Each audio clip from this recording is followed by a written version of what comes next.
we need to stop for a second and understand what the Medrash is. The Jews don't follow the Bible.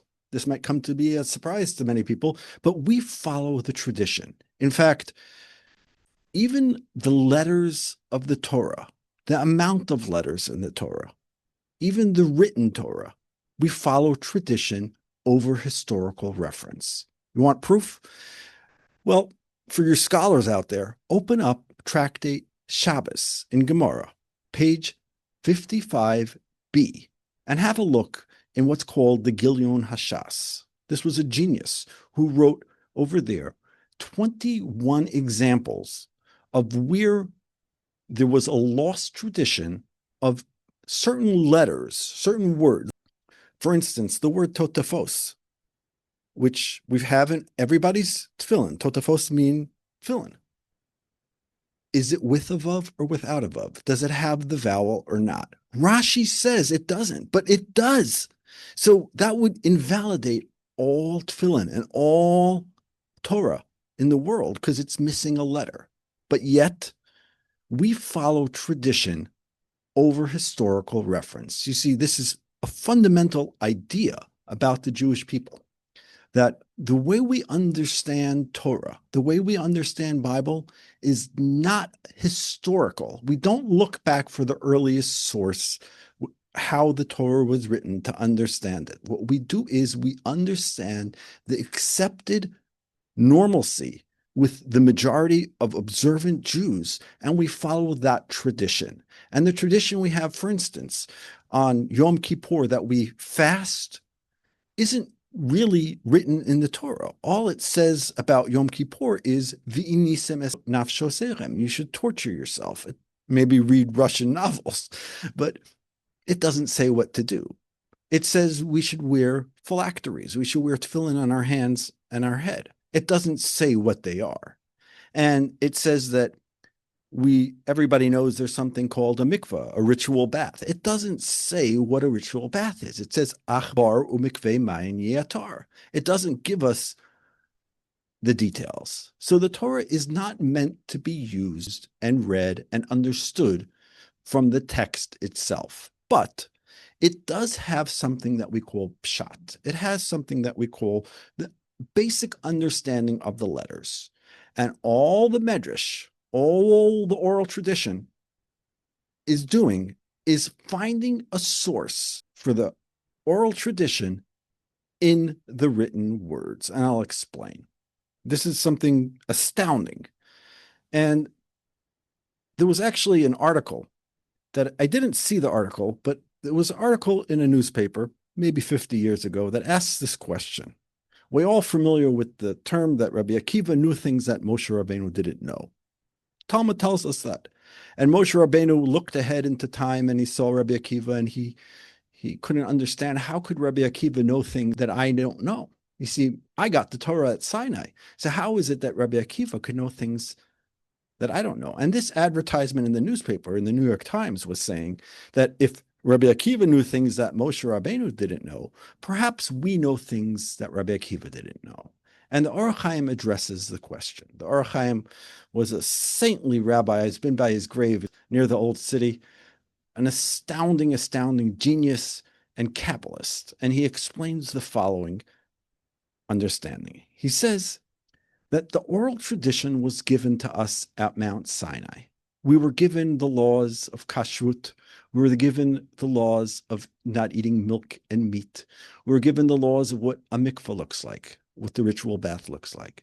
We were given the laws of Shabbat, but we were not told how to match the oral tradition with the written word. That wasn't given to us. Rabbi Akiva figured out on his own, the source for the oral tradition in the written book of the Torah.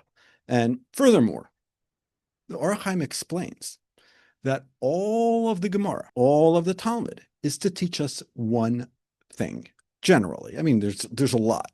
But when we're looking for questions, what we're looking for is a source for what we already know what to do.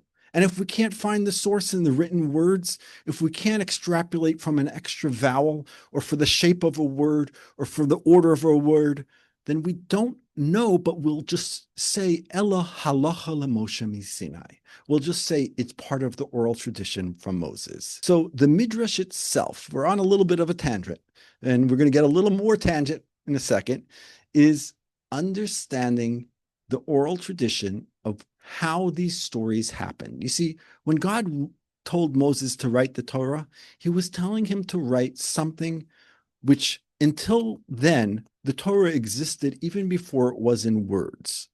But he somehow was able to take all this information and encode it in letters. And the Torah is an encoding of God's name. In fact, if you take from the first letter of the Torah in Hebrew until the final letter, that's God's name. It's God expressing his way of showing us in a way that's palatable to us. So when we tell the story of Abraham, we're not talking about a person.